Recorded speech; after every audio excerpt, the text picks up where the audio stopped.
우리 하나님의 말씀 창세기 1장 20절입니다.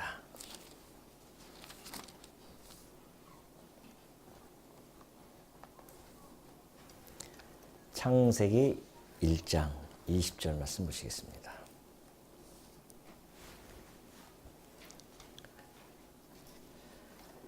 하나님이 이르시되 물들은 생물을 번성하게 하라.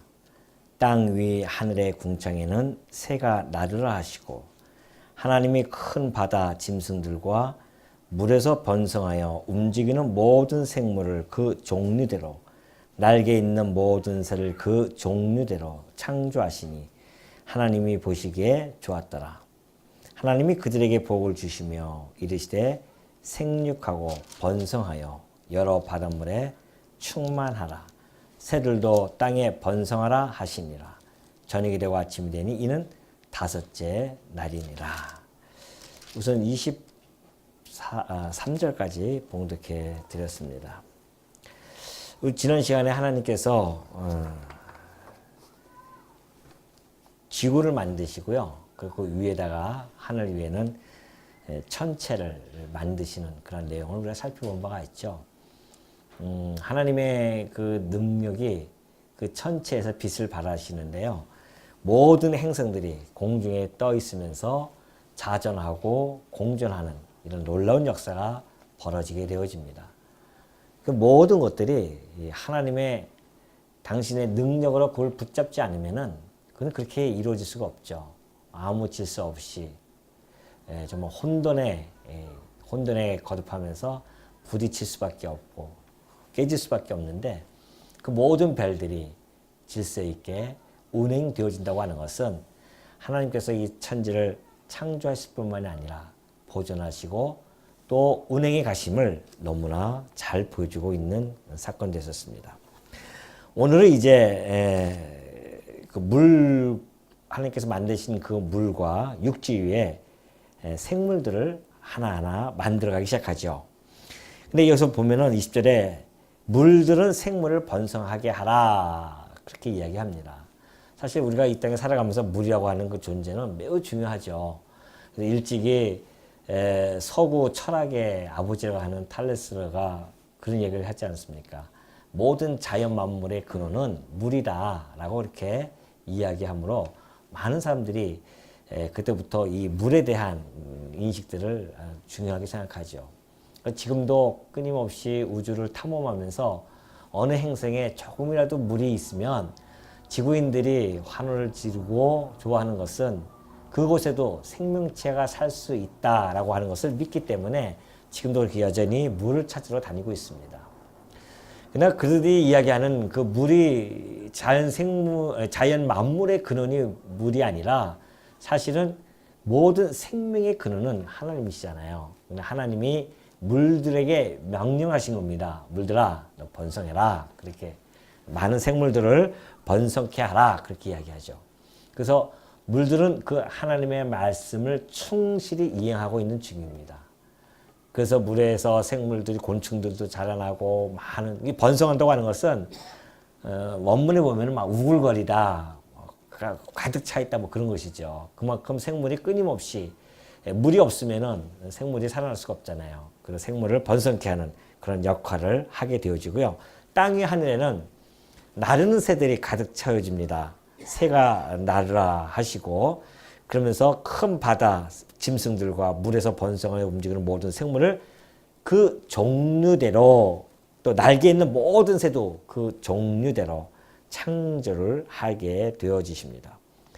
여기 그 종류대로 하는 것은 진화론이 얘기하는 것처럼 몇 종이 변화가 되어져서 오늘날 이렇게 많은 종으로 변화되어졌다라고 이야기하지만 그것이 허구임을 이 성경은 명백히 가르쳐주고 있습니다. 모든 새들도 그렇고요. 모든 짐승들도 그렇고 각 종류대로 하나님께서 다 만들어 가십니다. 뿐만이 아니죠. 그들에게 복을 주십니다. 그들에게 복을 주셔가지고서는 생육하고 번성하여 여러 바닷물에 충만하고 새들도 땅에 번성하라고 합니다. 그러니까 하나님께서 주시는 그 복의 내용이 뭐냐면은 생육하고 번성하라는 것이죠. 이 땅에서 생육하고 번성하는 것이 하나님의 복을 주지 아니하셨으면 그렇게 되어질 수 없는 것들입니다. 하나님 그들에게 복을 주시고 생육하라, 번성하라 해서 열매를 맺고 또 번성하게 되어지고 끊임없이 그것이 반복되어지게 되어집니다. 생육하고 번성하기 위해서는 하나님께서는요, 그뿐만이 아니라 생명의 보존력 그리고 번식력 이런 것들도 다 함께 주십니다. 그러니까 생존 본능과 종족 본능을 함께 주십니다. 생육하고 번성하라 그 말씀에는 생물 자체가 짐승들, 새들 모든 생물들이 다 종족 본능과 이 생존 본능을 가지고 살아갑니다. 그래서 그들이 각각 모든 생물체들은 살아가는 데 있어서 각기 방어하는 수단이라든가 또는 독특한 출산 이런 방식들을 다 가지고 있습니다. 저는 이 다큐멘터리 중에서 특히 이 동물의 왕국을 참 좋아합니다. 왜 그러냐면은 제가 깊이 들어가서 접근할 수가 없잖아요. 경험할 수 없단 말입니다. 그런데 그 사람들이 그 막대한 예산을 짜서 투입해가지고서는 그 동물들의 일거수일투족을 다 살피고 그것을 다큐멘터리화 해서 우리에게 보여주니 얼마나 이거 유익한 자료입니까? 그래서 그렇게 보는데 그 생물들 하나하나 식물서부터 시작해서 생물들 모든 짐승들 모든 것들이요 정말 그 하나님의 철저한 보호와 그리고 하나님께서 주셨던 그런 모든 내용들에 의해서 그들이 번식하기도 하고 그들이 또 살아남기도 합니다. 그 부분들은 제가 이따가 다시 말씀드리기로 하고요. 그래서 그 모든 거 하나하나 볼 때마다 와, 정말 저럴 수가 있을까? 어떻게 저렇게 번성하고 생육하고 번성하기 위해서 저런 특성들을 줘가지고 시기가 되어지고 때가 되어지면 그들이 그렇게 함께 뭉쳐서 새끼를 또 생산하게 되어지고 그런 일들을 보면은 하나님이 지금도 여전히 그들을 붙들고 계시지 아니한다고 한다면 그런 일들이 벌어질 수가 없죠. 그래서 우리는 그러한 상황들을 보면서 저는 그 동물의 왕을 보면서 하나님의 그 솜씨를 날마다 찬양하게 됩니다. 야, 정말 기가 막히다. 정말 저럴 수가 있을까? 이런 것이 한두 가지가 아니거든요. 그러면서 또 24절에 보면 그러죠. 하나님이 이르시되 땅은 생물을 그 종류대로 내되 이제 땅입니다. 바다고 하늘이 아니라 땅이죠. 생물을 종류대로 내되 가축과 기는 것과 땅의 짐승을 종류대로 내라. 땅은 짐승을 내는데요. 먼저 가축을 냅니다. 그리고 기는 것, 파충류들이죠. 그리고 땅의 짐승들. 분명히 가축과 땅의 짐승과 기는 것들이 다 종류대로 나옵니다. 그 이야기는 하나님께서 이때 정하신 그 종은 변하지 않는다는 거거든요. 근데도 불구하고 지나온 자들은 종의 변화를 자꾸 이야기하는데 사실은 다윈도 그렇게 고민을 했다고 합니다. 어떤 유명한 신문학자한테 편지를 썼대요. 편지 써가지고 한 이야기가 자기 고민을 토로하는데 종의 변화를 연구하다 보니까 변화되어지는 그 과정, 그 변화되어지는 그것이 증거가 별로 없다는 겁니다. 찾기 힘들다는 거죠. 그런 고민을 썼다고 해요. 그 이야기는 종의 변화가 있다고 한다면 끊임없이 변화가 그 전체적인 변화하는 과정이 우리들에게 보여져야 되는데 펼쳐져야 되는데 그것이 없어요 지금. 그러니까는 그들이 하는 이야기는 어느 순간에 진화가 멈췄다고 이야기하는 거죠. 자기네들 이론을 갖다가 합리화시키기 위한 함정 이론입니다. 추론일 뿐이죠. 갑자기 왜 멈췄느냐 그건 모르는 거예요. 그냥 멈췄다는 거죠. 왜냐하면 변화되는 과정을 그들이 발견하지 못하고 없으니까 현재. 만약에 그들이 이야기하는 것이 맞는다고 한다면 우리 인간, 현대 인간에서부터 과거에 변화되는 과정들이 계속해서 진화가 되어지는 모습이 다 펼쳐져야 되거든요. 근데 그걸 찾지 못하니까 진화가 끝났다고 하는 이야기로서 마무리 짓는 겁니다. 그러나 많은 종류가 현재 그 각 종류대로 지어진 것들이 변화 없이 계속해서 이어져 간다고 하는 것은 하나님의 이 창조론이 절대적으로 옳다고 하는 것이 진리임을 우리들에게 현재 자연계에 통해서 우리에게 증명해 주고 있는 것입니다. 변화가 없잖아요. 개가 오래된다고 해서 늑대가 되는 것도 아니고, 늑대가 오랫동안 밖에서 산다고, 안에 집에서 산다고 해서 개가 되는 건 아니란 말입니다. 종류가 다 틀려요. 늑대 종류가 있고 개 종류가 있고 각 종류대로 그렇게 만드셨다고 이야기합니다. 그러면서 하나님이 땅의 짐승을 그 종류대로, 가축을 그 종류대로 만드셨는데, 하나님이 이르시되 우리의 형상을 따라 우리의 모양대로 우리가 사람을 만들고 그들로 바다의 물고기와 하늘의 새와 가축과 온 땅과 땅에 기는 모든 것을 다스리게 하자. 그러니까 지금 이 모든 짐승들을 만드시고 식물들 다 만드신 모든 것들은 실상은 1차적인 목적이 뭐냐면 하나님이 지으신 형상대로 지으는 사람들에게 다스리게 하기 위해서 주신 겁니다. 그러니까 모든 사람이, 인간들이 사실은 이 모든 짐승들을 다스리면서 살아가는 자들이었죠. 예, 그렇기 때문에 근데 문제는 이렇게 해서 주신 건데 불구하고 사람들이 여전히 이 사실을 모르니까, 아까 오전에도 얘기했듯이 짐승 만드신, 하나님께서 다스리라고 만드신 그 짐승을, 형상을 만들어 놓고 끊임없이 거기에 절을 하고 의지하고 기대하고 그런 상황이 접하게 되어집니다. 하나님을 모르니까, 타락한 자들이 하나님에 대해서 모르니까. 창조주 이 진화론이 지금 잘못된 것을도 자기들도 알면서도 그것을 폐기하지 못하는 것은 대안이 없어서 그래요. 대안이 창조론뿐이 없는데 창조론을 갖다가 이야기하면 사람들이 하나님을 인정할 수밖에 없잖아요. 근데 하나님을 인정하고 싶지 않단 말입니다. 그런 어리석은 자들에 의해서 결국은 그래서 그냥 끌고 가는 겁니다. 끌고 갈 수밖에 없지만은, 그러나 과학이 발달되면 발달될수록 진화론의 허구가 드러난다는 사실은 우리들에게는 정말 하나님의 이 자연이, 섭리가 그대로 드러나는 것이 하나님의 이 창조에 대한 증명이라는 것을 우리들에게 가감없이 보여주기 때문에 우리로서는 신나는 거죠.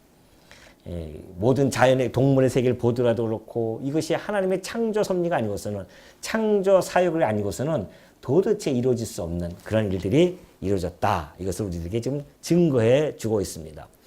그래서 하나님께서 일찍이 신명기를 통해서요, 그런 이야기 하신 겁니다. 야, 너희들, 내가 여호와께서 호렙산에서 불길 중에서 말씀하시던 날에, 모세가 그러죠. 너희에게 말씀하시던 날에 너희가 어떤 형상도 보지 못하였은즉 너희는 깊이 삼가라. 하나님께서 그래요. 내가 너희들에게 말할 때에 내 형상 보았느냐? 하나님도 형상이 없단 말입니다.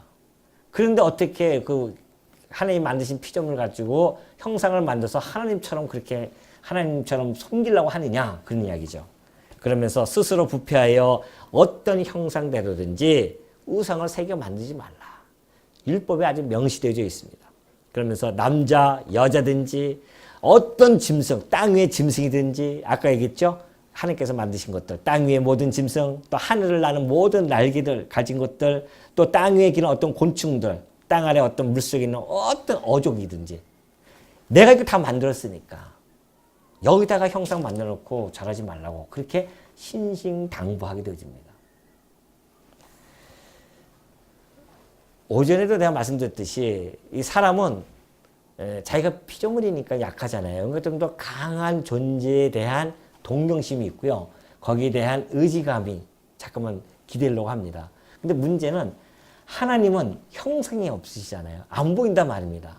근데 인간은 이 보이는 것에 약해가지고서는 보여야 돼요.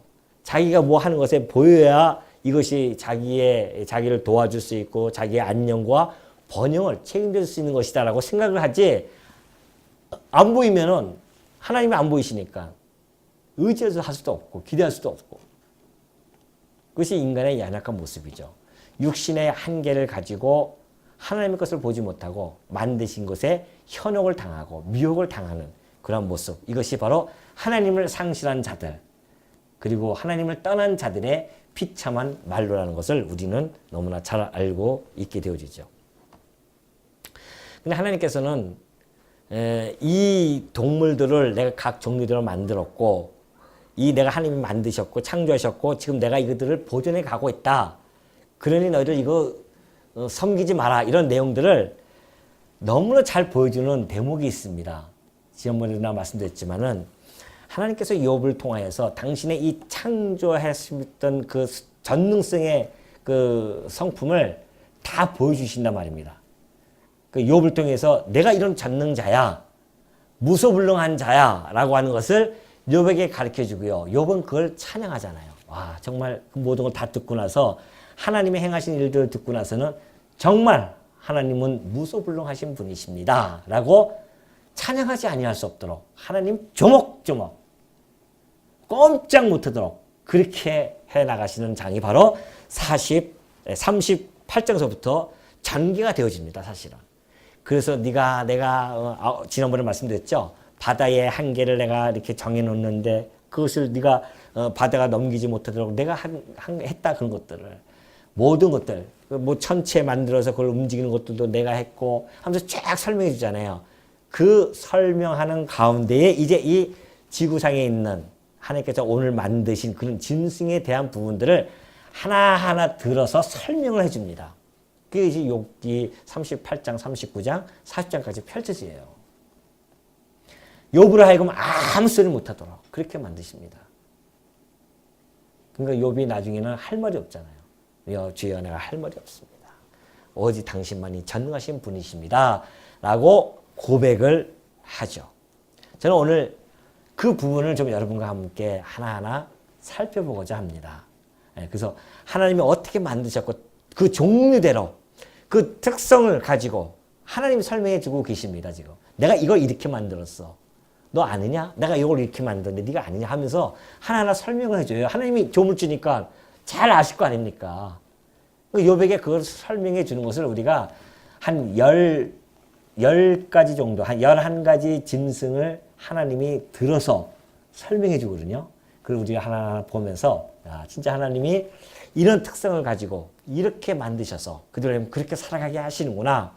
그러고 말미암아 우리가 정말 상천하지에 오리지 찬양할 분은 여호와 하나님 한 분이 없구나라는 것을 결론으로 딱 맺어집니다. 한번 볼까요? 욥기서 38장 39절에 들어가면요. 그런 이야기 합니다. 사자가 맨 먼저 나와요. 사자. 네가 욥아, 네가 사자를 위하여 먹이를 사냥하겠느냐? 젊은 사자의 식욕을 채우겠느냐 말이죠. 여러분 우리가 사자를 위해서 먹이를 갖다가 어떻게 사냥합니까? 사냥하는 야생 동물들을 인간이 걸어서 따라잡을 수가 없어요. 지금은 이제 현대니까 총을 쏜다거나 하지만은 그때 당시에 봤을 때 누가 그 사자를 갖다가 먹이를 갖다가 감당할 수 있겠어요? 젊은 사자들이 그 식욕을 누가 감당할 수 있으며 그 사자의 밥을 잡아서 줄 사람이 누가 있냐 말이죠. 우리는 뛰어다니는 암사슴 한 마리 잡을 수 없습니다. 사자도 그걸 하려면 최선을 다해서 잡아야 됩니다. 하나님께서 그 사자를 갖다가 먹이를 사냥할 수 있도록 최적의 요건을 갖추도록 그렇게 만들어 놓고 백수의 왕으로서 밀림으로 그걸 보낸단 말이죠. 그러니까 하나님이 그렇게 만들지 않으면은 사자는 먹을 방법이 없어요. 그래서 그 사자는 굴에 엎드리며 숲에 앉아 숨어 기다리니라. 사자가 제가 아까 얘기했듯이 동물의 왕국을 즐겁게 보는 중에 하나가 사자예요. 사자가 동물을 사냥하는, 그러니까 이게 이 사악한 마음이 좀 있는 거죠, 저도. 그냥 약한 걸 잡아먹는 그런 것들이 보면서, 물론 하나님이, 진짜 저렇게, 이렇게, 이 짐승들을 키워나가시는구나, 이렇게 느끼지만은, 본의 아니게 한편으로는 그런 게 있죠. 그 잡아먹는 그런 것들. 그 보면서 좀 약간의 나름대로의 어떤 그런 것도 있을 수 있단 말이죠. 근데 정말 사자가 그 짐승을 잡아먹는 것, 그것이 제일 흥미롭거든요. 그 포위를 해가는 것부터 시작해서 그 짐승을 갖다가 쓰러뜨리는 것들, 이런 것들이 하나님께서 사자도 그렇게 맨 처음에 창조할 때 만드신 겁니다. 그것이. 고양이가 시간이 많이 변해가지고서는 사자가 된 게 아니라는 이야기죠. 그렇기 때문에 사자를 그런 이야기를 하면서 그런 이야기입니다. 그러면서 주께서 흑암을 지어 밤이 되게 하시니 산림의 모든 짐승이 기어 나오는, 짐승들이 밤에 활동을 많이 하잖아요. 왜 그런가 했더니만 젊은 사자들은 그들의 먹이를 쫓아 부르짖으며 먹이를 하나님께 구하다가 해가 돋으면 물러가서 그들의 굴 속에 눕고요. 그때 사람이 나와서 일하며 저녁까지 수고합니다. 짐승들은 밤에 확 움직이고 사람은 그때 쉬고요. 그리고 해가 뜨면은 짐승들은 다 들어가서 쉬고 사람은 그때 나와서 일하고. 사자 돌아다니는데 사람이 돌아다니면 잡혀먹잖아요. 그래서 그런 습성을 두어서 그들로 하여금 밤에는 움직이게 하고 잡아먹게 하고 낮에는 굴 속에 들어서 쉬게 하고 이런 모든 특성들을 누가 만들었느냐. 지금 그 얘기입니다.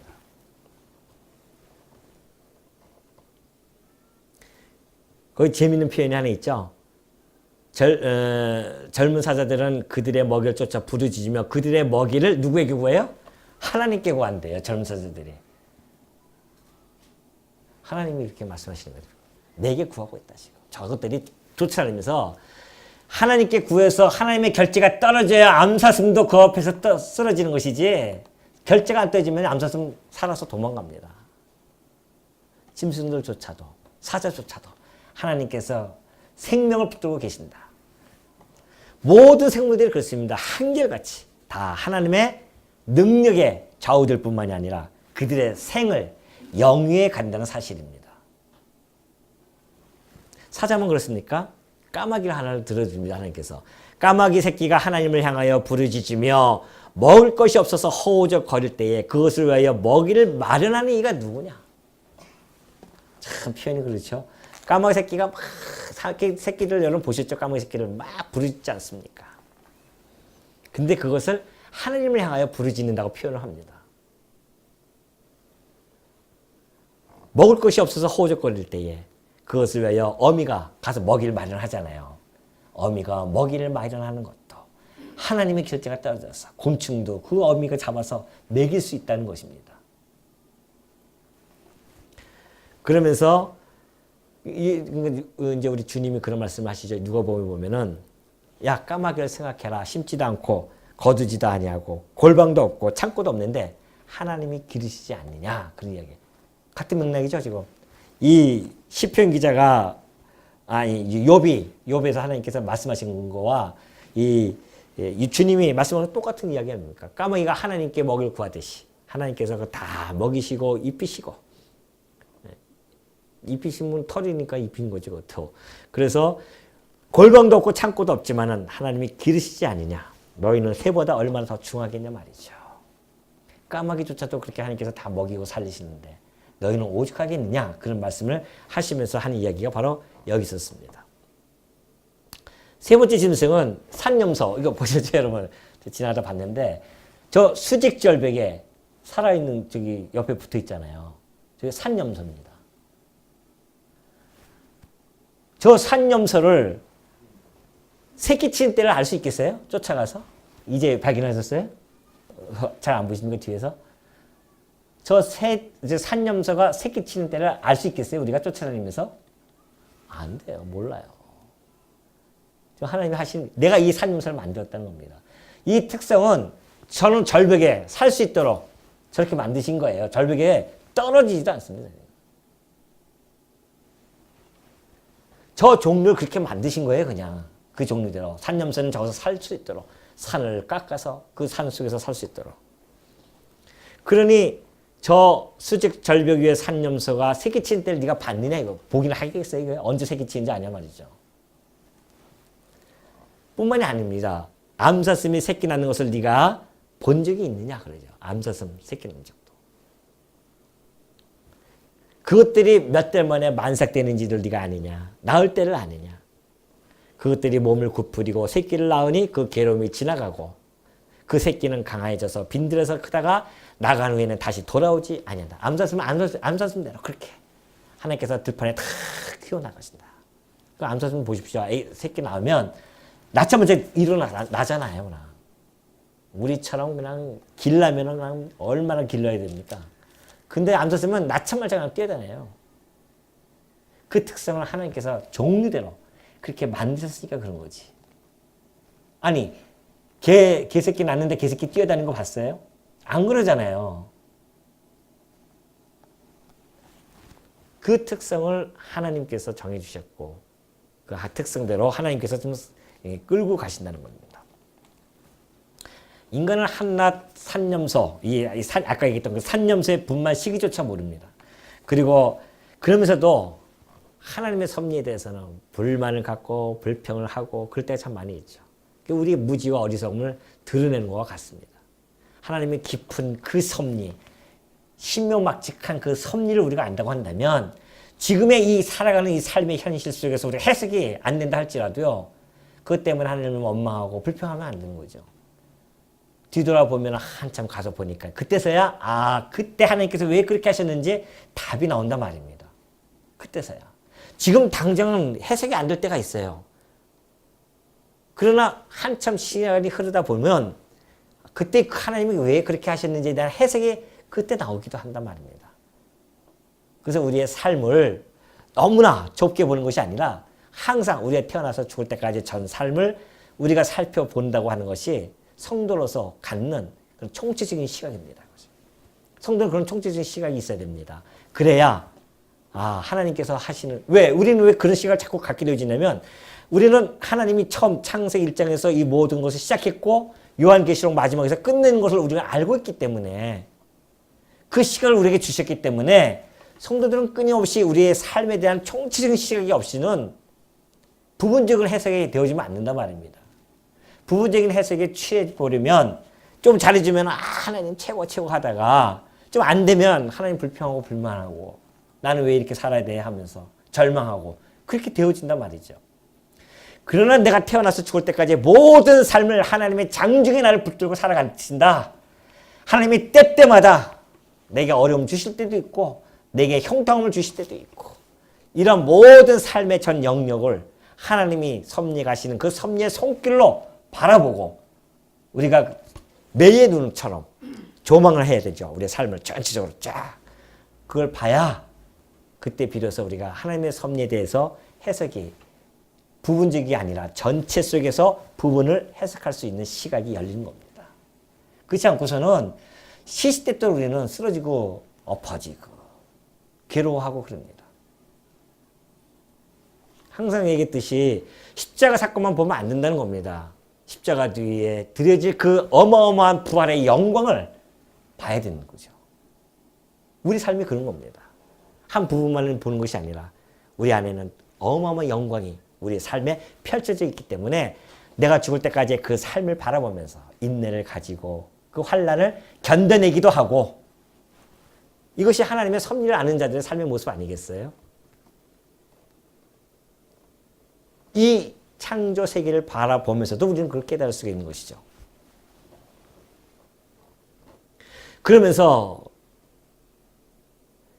우리가 알 수가 있어요. 우리가 할 수가 있어요. 오직 하나님만이 그 능력과 세심한 배려를 통해서 그것들을 키워가시고 이루어가신다는 사실을 우리는 지금 이 욥기서를 통해서 하나님이 직접 우리들에게 전달해주고 있는 과정입니다. 들나귀, 누가 들나귀를 놓아 자유롭게 하였느냐? 들나귀는 그냥 낙이에요. 들나귀는 하나님께서 자유롭게 하나님 기뻐하시는 겁니다. 그것이. 그걸 인간이 욕심 탐욕을 가져와서 길을 들이려고 하니 그거 되겠냐 말이죠. 들나귀를. 그 들나귀가 누가 빠른 나귀에 매인 것을 풀었느냐? 내가 들을 그것의 집으로 소금 땅을 그것이 사는 처소로 삼았느니라. 들나귀는 성읍에서 짓거리는 소리를 비웃나니 낙이 치는 사람이 지르는 소리는 그것에게 들리지 않는다. 낙이 치는다고 하는 것이 집나귀들, 당나귀를 막 훈련시키고 하는 것들은 들나귀는 들에서 보고 비웃는다는 겁니다. 왜? 그들은 자기를 그렇게 할 수 없는 자들이기 때문에. 들나귀를 훈련시킨다는 것이 불가능한 것이다 라고 그렇게 이야기한다는 것이죠. 그리고 그들은 초장 언덕으로 두루 다니면서 여러 가지 풀을 땄는 들나귀는 들에서 살게 하시고 집나귀는 집나귀대로 또 따로 만드시고 아까 얘기했죠. 가축은 가축대로 들짐승은 들짐승대로 또 들소를 하나님께서 들어줍니다. 들소가 어찌 기꺼이 너를 위하여 일하겠느냐? 내 외양간에 머물겠느냐? 능히 줄로 매어 들소가 이랑을 갈게 할 수 있겠느냐? 그것이 어찌 골짜기에서 너를 따라 쌀을 끌겠느냐? 그것이 힘이 세다고 내가 그것을 의지하겠느냐? 내 수고를 그것에게 맡기겠느냐? 그것이 내 곡식을 집으로 실어오며 내 타작마당에 곡식 모으기를 그것에게 의탁하겠느냐? 하나님 하시는 말씀이 들소는 들소의 특성들이 있기 때문에 너희들이 그 들소를 길들일 수 없다. 이것처럼 정확한 이 창조론이 어디냐 말이죠. 각 종류대로 만들었기 때문에 들소가 세월이 흘러서 소가 되어지는 것이 아니란 말입니다. 소가 들에서 거치게 산다고 해서 들소가 되어지는 것도 아니고요. 소는 가축으로 하나님 만드셨어요. 들소는 들에서 마음대로 뛰어다니라고 그렇게 만들었고. 근데 인간이 그걸 갖다가 끌어서 할 수 있겠느냐? 안 된다는 것이죠. 그러면서 또 하나 예를 듭니다. 타조를 예를 들죠. 타조는 즐거이 날개를 치나 학의 깃털과 날개 같겠느냐. 그것이 알을 땅에 버려두어 흙에서 더워지게 하고 발에 깨어질 것이나 들짐승에게 밟힐 것을 생각하지 아니하고 그 새끼에게 모지게 대함이 제 새끼가 아닌 것처럼 하며 그 고생한 것이 헛되게 될지라도 두려워하지 아니하나니 이는 하나님이 지혜를 베풀지 아니하셨고 총명을 주지 아니함이라. 그러나 그것이 몸을 떨쳐 뛰어나갈 때에는 말과 그 위에 탄 자를 우습게 여기느니라. 타조는요, 이 날개 있잖아요. 날개로 자기 알을 품지를 못합니다. 학은 그 우아한 날개로 탁 품어서 새끼를 갖다가 부활시키지만 학은 안 그래요. 품지를 못하고 그냥 모래라든가 이런 흙에 놔버리죠. 또 하나님께서 그것도 타조를 갖다가 번성시키기 위해서 타조알을 그렇게 튼튼하게 해서 만든 겁니다. 타조가 지가 그걸 하지 못하니까. 얼마나 그 자기 새끼에 대해서 모질게 대한다는 거죠. 그 새끼에게 모질게 대함이 제 새끼가 아닌 것처럼 그렇게 대합니다. 근데 그것이 하나님이 지혜를 베풀지 아니하셨고 총명을 주지 아니하였기 때문에 그렇답니다. 여러분 타조 크잖아요. 큰데 타조 뇌가 한 40g, 자기 눈에 몇 분의 몇이라든가 눈 아래 그 한 40g 뿐이 안 된다고 합니다. 뇌에 그 그람 수가. 물론 뭐 내가 작다고 해서 이게 또 뭐 미련하고 그런 건 아니겠지만은 하나님이 지금 이렇게 표현해주고 계시는 것이 내가 지혜를 베풀지 아니하고 총명을 주지 않았다 타조에게는. 애당초 하나님이 종류대로 만들 때 타조는 타조의 특성대로 그렇게 나가 만드는 것이다. 닭이 변해서 타조가 되는 것도 아니고 타조가 변해서 닭이 되어지는 것도 아니다. 그런 이야기를 합니다. 근데 타조는요, 여러분 보셨지만 타조가 뛸 때는 진짜 무섭습니다. 얼마나 잘 뛰는지 그냥 펑성펑 뛰잖아요. 그때에 그 타조가 뛰쳐갈 때는 말과 그 위에 탄 자를 우습게 여겨요. 말하고 탁 그 정도로 용맹스러워요. 사실 타조가 막 뛰면은. 그만큼 하나님께서 또 타조에는 긴 다리를 주어서 그 들에서 마음껏 뛰어갈 수 있도록 그렇게 특성을 만드셨다. 그걸 지금 하나님께서 설명해 주고 있죠. 그러면서 그래서 나중에 그 예레미야 선지자가 에가서에서요 그런 표현을 합니다. 들깨들도 젖을 주어 그들의 새끼를 먹이나 딸 내 백성은 잔인하여 잔인한 표현을 마치 광야의 타조 같더라. 이 말씀을 이 예레미야가 알죠. 욥기를 통해서 알기 때문에 이 말씀을 인용해서 이렇게 표현을 해주고 있는 것이죠. 내 딸 이스라엘 백성은 얼마나 잔인한지 마치 광야의 타조처럼 그렇게 잔인해서 자기 새끼를 돌보지도 않고 내던지는 그런 것과 같더라. 그런 얘기를 합니다. 하나님 만드신 특성입니다. 그것이. 또 하나는 매가 떠올라서 날개를 펼쳐 남쪽으로 향하는 것이 어찌 내 지혜로 말미암았겠느냐. 매가 겨울에는 남쪽으로 오잖아요. 우리나라에서도 매들이 와서 머물다가 가고 그러지 않습니까? 매 수립과 이런 것들이 다 남쪽에 겨울에 나고 다시 또 북쪽으로 올라가듯이 그 이주하는 것조차도 날개를 펼쳐서 남쪽으로 이주하는 것조차도 누가 했느냐 말이죠. 인간의 지혜로 할 수 있겠어요? 누가 그걸 갖다가 움직일 수 있겠냐 말이죠. 하나님이 하늘의 공중에다가 그 새들을 만들어 놓고 그 새들로 하여금 그렇게 습성을 만들어 놓고 따뜻한 겨울에는 추워서 못 사니까 다 남쪽으로 갈 수 있도록 어떻게 그 길을 철새들 보면은 어떻게 그 길을 자기 조상들부터 갔던 그 길을 그렇게 다 갑니다. 신기하지 않습니까? 독수리도 마찬가지죠. 공중에 떠서 높은 곳에 보금자리를 만드는 것이 네 명령에 따랐겠느냐? 하나님께서 그 명령에 따라서 독수리는 언덕 위에, 저기 큰 산 그 절벽 위에다가 아주 끝으로 이런 데다가 하잖아요. 바위 끝, 뾰족한 바위 끝 이런 데다가 집을 짓고요. 험준한 데 살면서 거기서 먹이를 살핍니다. 독수리가 하늘 위에서나 먹이를 하늘 위에 본다고 하지 않습니까? 그 눈이 멀리 봅니다. 먹이를 살피나니 그 새끼들도 피를 빠나니 시체가 있는 곳에는 독수리가 있느니라. 새끼들도 피를 빤다. 그래서 독수리들이 사실은 이제 썩은 음식을 많이 먹죠. 아주 큰 독수리들은 움직여서 잡기가, 이렇게 먹이를 잡기가 둔하기 때문에 이렇게 잡기 힘들다고 합니다. 그래서 이제 썩은 음식들, 우리나라도 보면은, 겨울에 보면은 오잖아요. 그런 검은 독수리라든가 이런 것들이 다 시체들, 죽은 것들, 돼지들 죽은 거 던져주면은 그거 먹고 하거든요. 그런 것들을 하나님께서 그 독수리에게도 그런 습성을 주어서 시체를 먹을 수 있도록 그렇게 했다고 하는 거 아닙니까? 뿐만이 아니라 소같이 풀을 먹는 베헤못을 볼지어다래요. 베헤못은 하마로 이제 우리가 한글 성경에는 하마로 나오고 여기서는 이제 베헤못 그냥 그 단어 자체가 단어 그 표기가 베헤못입니다. 그 베헤못을 썼는데요. 어떤 사람들은 이것을 멸종되어진 공룡이라고 보기도 하고 어떤 사람들은 이제 하마로 보는데요. 글쎄요, 이게 공룡인지 하마인지는 저도 잘 확실히 모르겠지만은 이제 소같이 풀을 먹는 베헤못. 근데 공룡은 뭐 짐승도 잡아먹는 공룡이 있었다고 하니까 그건 아닌 것 같고 하마는 짐승을 먹는 것보다는 풀을 먹잖아요. 그래서 베헤못을 볼지어다 내가 너를 지은 것 같이 그것도 지었다 그러죠. 그것의 힘은 허리에 있고 하마 허리가 얼마나 두껍습니까? 그 힘이 두껍고 그 뚝심은 배에 힘줄에 있고 그것이 꼬리 치는 것은 백항목이 흔들리는 것 같고 그 넓적다리 힘줄은 서로 얽혀 있으며 제가 이 하마는요 지난번에 제가 우리 손주가 가지고서는 동물원에 가서 이렇게 보면은 하마가 있어요. 하마가 있는데 꼬리가 크지 않습니다. 하마 꼬리는. 근데 여기서는 왜 백항목처럼 그렇게 표현했을까 했더니만 하마는 저기 변을 볼 때, 대변을 볼 때에 그것을 보면서 꼬리를 쳐요. 그래서 변을 흐트러놉니다.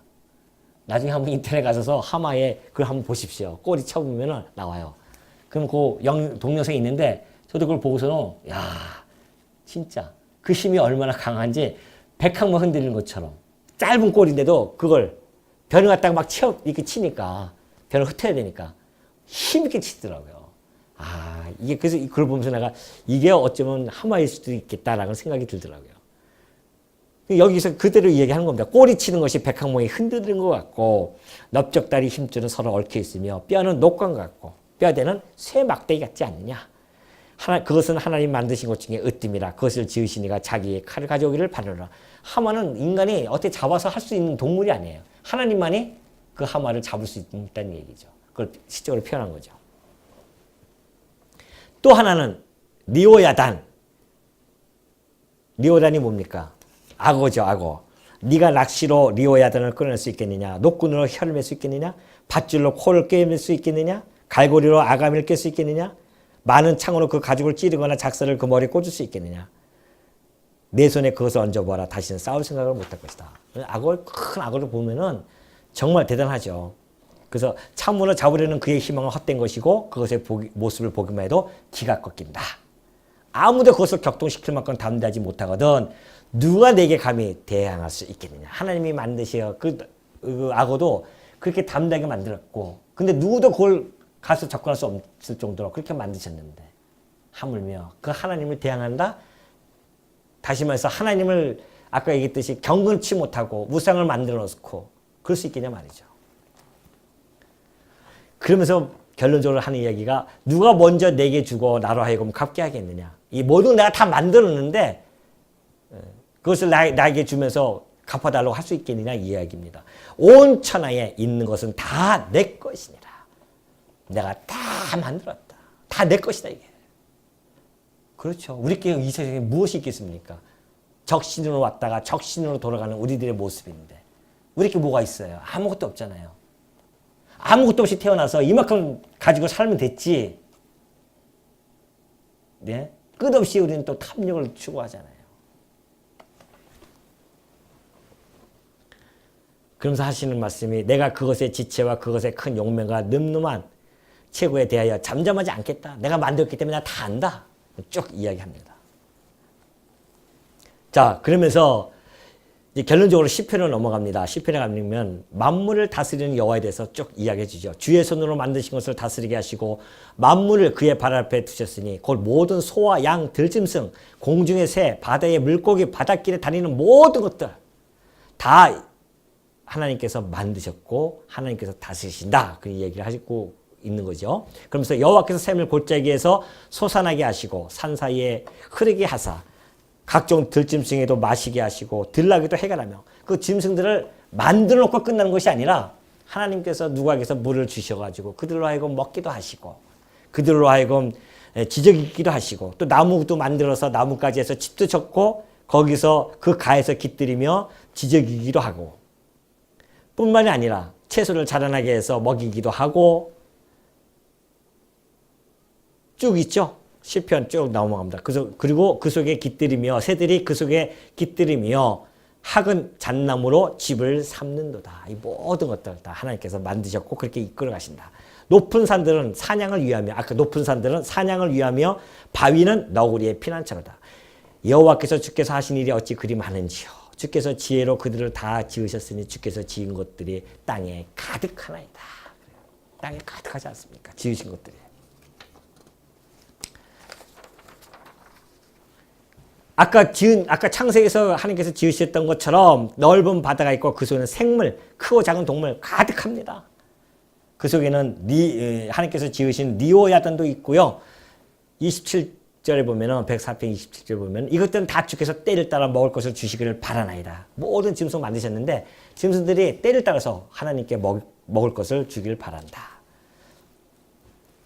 그러다가 주께서 주신즉 그들이 받으며 주께서 손을 펴신즉 그들이 좋은 곳으로 만족하다가 주께서 낯을 숨기신즉 그들이 떨고 주께서 그들의 호흡을 거두신즉 그들은 죽어 먼지로 돌아갑니다. 하나님이 아까 창세기 1장에서 모든 걸 다 만드셨지만 그 만든 것들이 하나님께서 때가 되면 다 걷어갑니다. 호흡을. 걷어가면 끝나는 거죠. 죽어 먼지로 갑니다. 다시 말해서 생사를 주관해 가시는 하나님에 대해서 지금 이야기하고 있는 겁니다. 하나님께서는 그것을 만드셨을 뿐만 아니라 생육하고 번성시킬 뿐만 아니라 그들의 죽음조차도 하나님께서 걷어가시고 호흡을 걷어가시는 모든 일들, 이 모든 생사에 대한 것들이 하나님께 달려있다라고 하면서 마지막으로 이런 이야기를 하죠. 시편 기자가 여호와의 영광이 영원히 계속할지며 여호와는 자신께서 행하시는 일들로 말미암아 즐거워하시리라. 하나님 하시는 모두 즐겁죠. 하나님께서 그가 땅을 보신즉 땅이 진동하며 산들을 만지신즉 연기가 나요. 하나님께 지진과 화산도 다 하나님께서 그렇게 만드셨다. 그러니 마지막 결론입니다. 오늘의 이 긴 이야기들을 한 마지막 결론이 여기에 나타나죠. 내가 평생토록 여호와께 노래하며 내가 살아있는 동안 내 하나님을 찬양하리로다. 우리가 왜 창세기를 공부합니까? 우리가 이 말씀을 왜 상고합니까? 그 하나님에 대해서 아는 거죠. 하나님이 이 땅을 창조하시고 이 모든 우주 만물을 하나님이 지으셨고 모든 식물과 동물, 짐승들 다 만드셨습니다. 그들에게 때를 따라 먹이를 지어주고 그들에게 물도 주시면서 때를 따라 그를 또 걷어가시기도 하시는 그 하나님의 놀라운 능력, 이 모든 것들을 우리 인간들이 오늘 이 시간에 공부하면서 깨달아지는 것은 평생토록 우리 여호와 하나님께 노래하는 것, 그리고 내가 살아있는 동안 내 하나님을 찬양하는 것. 이것이 바로 우리가 창세기를 대면하고 바라보는 우리의 시각이고 우리의 입장이고 우리의 결론입니다. 창세기뿐만이 아니죠. 우리의 성경 모든 전체가 다 이걸 통해서 우리는 살아계신 하나님을 발견하게 되어지고 그 여호와를 노래하면서 내가 지금 얼마 남지 않았지만 내 삶을, 내 생애가 얼마 주어지지 않았지만 언제인지 모르지만은 그 나머지 삶 동안, 지금부터 시작해서라도 나머지 삶 동안에 우리 하나님을 찬양하면서 사는 것, 이것이 우리가 이 피조물로서 조물주에 대한 우리의 경외심입니다. 기도하겠습니다.